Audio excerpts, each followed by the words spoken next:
I was trapped in an abusive marriage. It all began when I met a guy online. It started with flirtatious messages each and every day. The connection became stronger. We eventually exchanged numbers and started FaceTiming each other. I would be lying if I said I wasn't falling in love with him. He made an impression on me, with lovely compliments and kind gestures. When I saw him for the first time, he was even more handsome than I expected. His physique? Wow! We expressed our desires to be together, but the problem was he was living in the UK. I wasn't searching for a long-distance relationship. I wanted someone local. There was a 10-year age difference between us. I was only 20 years old, but he wasn't put off by that.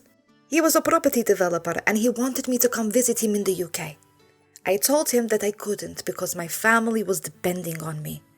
My mother wasn't well. And my papa, well, he was serving time in prison for the attempted murder of a judge's son, who tried to assault me at the age of 18. If it wasn't for me, my papa wouldn't be in jail. So I felt obligated to my family to put food on the table as the eldest.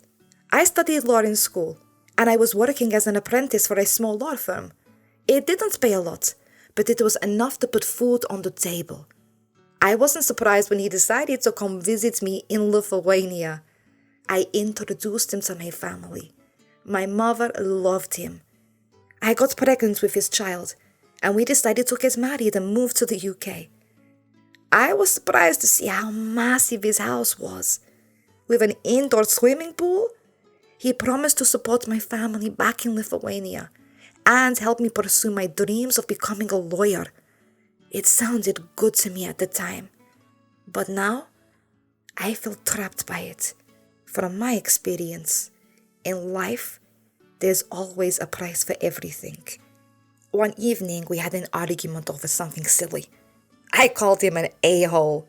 I was 8 months pregnant at the time and he punched me in my stomach. My water broke and he was panicking. He apologized and begged me to lie to the ambulance staff, telling them that I had fell in the shower. The pain was unbearable. I felt like I was going to die. They had to take my child prematurely through C-section. In the midst of my agony, he came to my bedside and reminded me that if I said anything, he wouldn't be able to support my family back home. I had lost so much blood, and the doctor said I was very lucky to be alive, yet his only concern was me keeping my mouth shut. That was just the beginning. I took our daughter to a park after school, and while I watched her playing in the play area, I was having an innocent conversation with a male parent from Lithuania. We were speaking in Lithuanian, as he didn't speak English very well, and I know how that feels sometimes. When my husband came to meet us, he saw us talking. He did not look too pleased. When we got home, he accused me of flirting with the guy. He grabbed me by my hair and he dragged me up the stairs. I can remember my daughter holding on to him, screaming, "Stop, Daddy! Stop, Daddy!" But that didn't matter to him. It didn't end there. He held me by my neck in a choking position, with my head over the banister, and he made me apologize, promising to not disrespect him in public ever again. He became a monster overnight, and I lost all feelings towards him. I had no desire to make love anymore. When we did, I closed my eyes and I pictured home. I felt so trapped. If I left, my family wouldn't get the support he had been giving.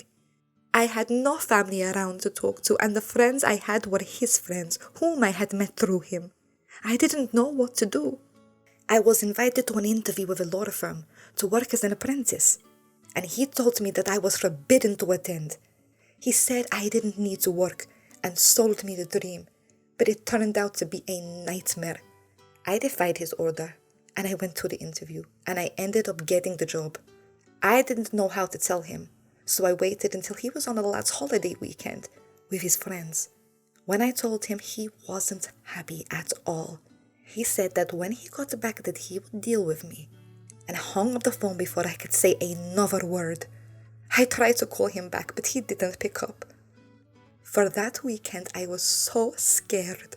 My daughter saw me crying and said, "It's okay, Mummy. The monster's not here yet." That really touched me. She had heard our conversations, witnessed him abusing me on so many occasions, and knew that I referred to him as a monster. Then and there I knew I had to do something. Before then I had accepted the situation, not seeing a way out. But there is always a way out. I refused to make my daughter grow up thinking it's okay to be treated in that way. So I decided to go back to Lithuania before he returned. I called the law firm that had offered me the apprenticeship, and to my surprise, when I informed them that I was going back to Lithuania, they told me they had a sister company in the capital of my country, and they offered me the position there instead. Over the 7 years of horror, I managed to save up some money. I moved to the capital with my family, rented out our house, and it was like a burden lifted off of my shoulders. I hope my story inspires someone or reminds someone that there is always a way out. Thank you for listening. Don't forget to like, comment, share, and subscribe for more true life stories. It's free to subscribe.